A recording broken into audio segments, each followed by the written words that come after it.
जम्मू कश्मीर के पुंछ जिले में भारतीय सिख समुदाय ने पाकिस्तान के उस दुष्प्रचार का खंडन किया है जिसमें यह कहा जा रहा था कि भारतीय सेना ने खुद भारत में गुरुद्वारों पर हमला किया है। साहिब जी गुरुद्वारा के महासचिव बलवीर सिंह ने स्पष्ट शब्दों में पाकिस्तान की साजिश का पर्दाफाश किया। उन्होंने कहा कि पाकिस्तान की सेना इससे नीचे नहीं गिर सकती और अब गुरुद्वारों पर हमले का झूठा आरोप भारत पर लगा रही है। अफसोस की बात है, ये मैं पाकिस्तान की आर्मी को ये कहना चाहता हूँ, इससे ज्यादा घटिया आप और क्या काम करेंगे। मैं खुद गुरुद्वारा साहब में मौजूद था जिस वक्त हमारा एक जो एसिडेंट कैशियर गुरुद्वारा साहब का है जो उस वक्त शहीद हुआ है, वो श्री अखंड पाठ साहब की ड्यूटी देके तो आ रहा था, तो उसी वक्त को 5 मिनट के बाद 2 मिनट के बाद वो मेरे से बातें कर रहा था। इतने अरसे पाकिस्तान का एक बम आके हमारे गुरुद्वारा साहब की बाउंड्री वाल पे पड़ा और वो उसके घर के साथ था, वो वहां पे शहीद हो गया। और मैं ये कहूंगा, ये बड़े दुख की बात है कि ये इतना बड़ा प्रोपेगेंडा करके पूरी दुनिया को ये दिखा रहा है। हमारा एक गुरुद्वारा साहब नहीं, हमारे 3 गुरुद्वारे साहब को उन्होंने हिट किया है। गुरुद्वारा श्री गुरु सिंह सभा पुंछ, जो पुंछ के अंदर बहुत बड़ा गुरुद्वारा है, इसके साथ साथ हमारे गांव में गुरुद्वारा कृष्णा घाटी पुंछ, वो गुरुद्वारा साहब, इसके साथ साथ हमारा जम्मू कश्मीर के अंदर सिक्खी का एक बहुत बड़ा घर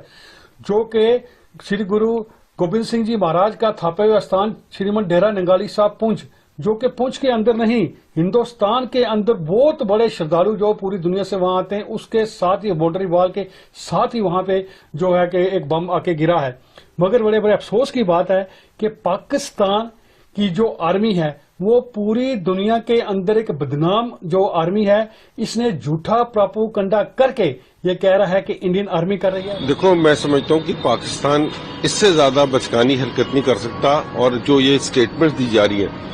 ये एक हास्यहीन स्टेटमेंट्स हैं कि भारत के हितैषी होने का जो अपने आप को दावा कर रहा है, सिखों का हितैषी होने की बात कर रहे हैं कि और देश के अंदर जो अराजकता फैलाने की बात कर रहे हैं। मैं समझता हूँ कि लोगों को बिल्कुल ज्ञान है कि किस तरीके से पाकिस्तान जो है वो हिंदुस्तान का 1 नंबर का दुश्मन है, पंजाब का दुश्मन है। और क्योंकि पंजाब की जवानी को उन्होंने नशे में खत्म किया, पहले आतंकवाद के रूप में उसके वहां पर खराबी करते रहे और हर वक्त पंजाब के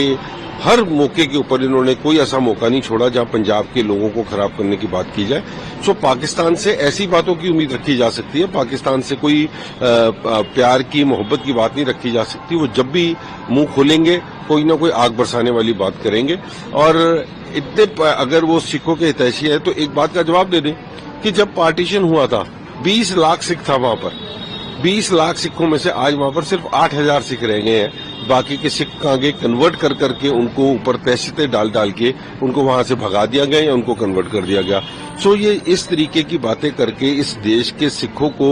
देश परस्ती से नहीं हटा सकते, लोगों को देश के खिलाफ नहीं कर सकते, क्योंकि जो सिख कौम है वो इस देश की सबसे